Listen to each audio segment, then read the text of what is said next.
udah menumpuk sampai cerita horor. Hai, assalamualaikum. Ketemu lagi di vlognya Umu Talita. Hari ini ceritanya aku lipatin baju yang udah menumpuk banget guys, sambil teman aku cerita ya guys. Ini sedikit horor ceritanya. Jadi gini kan guys, kami kan baru pindah nih di rumah kontrakan yang baru. Udah berjalan beberapa minggu. Awal-awal masuk sih memang aku udah feeling sih kok nggak enak gitu kan dengan hawa rumah ini. Cuman aku sih masa bodoh gitu kan, karena harga kontrakan yang lumayan murah lah dibilang per bulannya. Jadi aku sama suami putuskan buat ngontrak di sini guys. Jadi kan aku punya anak kecil tuh yang umurnya masih 3 tahun. Sebelumnya sih kami memang nggak pernah ngajarin dia atau nakut-nakutin atau ngasih foto yang serem gitu sama dia.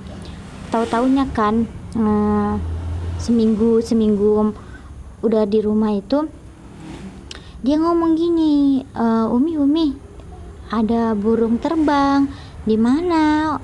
Aku bilang gitu ya kan guys, itu di atas Umi. Terus aku mikir burung, sedangkan ini posisinya malam gitu kan guys, udah malam, jendela ketutup, pintu-pintu rumah juga ketutup, burungnya dari mana masuknya? Waduh, pikiran aku udah mulai nggak enak. Cuman kan nggak mungkin nih aku nampakin ke anak aku kalau aku takut kan. Jadi aku sok berani gitu, aku tanya, burungnya di mana nak Umi? Aku bilang gitu ya kan, itu Umi di atas lagi terbang-terbang. Lah masa aku bilang gitu ya kan guys, iya Umi terbang-terbang di atas burungnya katanya gitu. Mana coba tunjukin sama Umi, aku bilang gitu kan. Itu di atas Umi katanya kan. Aduh, udah makin gak bener ini kan pikiranku. Terus aku bilang sama suamiku, si suami ini mungkin udah tahu kan, cuman karena dia tahu istrinya yang modelnya amat sangat penakut, jadi dia mungkin biar aku berpikiran positif, dia bilang nggak adanya itu, jangan pikir yang enggak katanya. Aku udah bisikin dia, pasti ini kakak cantik ini yang dilihat dia, aku bilang gitu kan. Soalnya dia kan nggak tahu itu kalau itu namanya hantu ya kan guys. Jadi dibilang suami aku enggak ada itu hantu katanya kayak gitu kan. Cuman nggak berapa lama dia bilang, Umi dia terbang lagi katanya kan. Sumpah aku di situ semakin panik, tahu nggak, makin takut mau nangis. Cuma nanti bocil aku pasti nanya kan, Umi kok nangis, pasti gitu kan. Jadi udah nggak usah diopenin, aku bilang gitu ya kan guys. Iya burungnya terbang Umi, udah yuk kita tidur aja, soalnya itu kan posisinya malam, kami baru pulang dari tempat aku jualan guys. Di situ aku panik luar biasa. Jadi udah siap suami aku beberes di kamar, aku ajak bocil aku masuk ke kamar buat tidur ya kan guys. Dan kalian tahu nggak guys apa yang terjadi setelah itu? Asli sumpah, dia yang nggak pernah nangis, yang nggak pernah rewel, tiba-tiba malam itu nangis sejadi-jadinya guys. Kami pikir kenapa gitu kan, mungkin sakit perut atau pusing, dia biasanya gitu kalau capek gitu kan guys.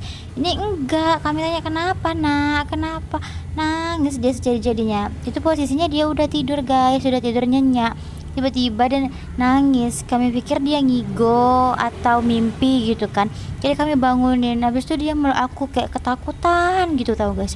Aku sampai nangis sendiri, ya Allah gimana ini gitu kan.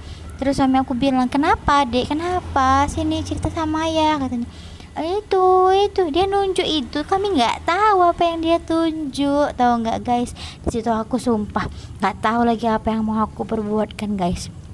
Udah gitu nggak lama-lama dia diem. Habis itu dia minta susu kan. Setelah dia minta susu, kalian tahu nggak, dia bilang susunya ada yang minum. Habis itu dia nangis sejadi-jadinya, nangis histeris dia guys sampai berjam-jam. Udah kami gendong ke sana gendong ke sini, dia nggak mau. Dia nunjuk, jangan ke sini Umi, jangan ke sini Umi, jangan ke sini ayah, jangan ke situ ayah. Sumpah kami panik tahu nggak guys. Dan akhirnya dia nggak tidur sampai bermalam, dan itu kejadiannya berulang-ulang tahu nggak guys. Aku panik banget. Ini videonya nggak sempat sama cerita aku guys, jadi nanti aku sambung ke part 2 ya guys. Thank you yang udah mau temenin aku dengerin cerita aku. Sampai ketemu di part 2 nya ya guys. Bye bye. Assalamualaikum.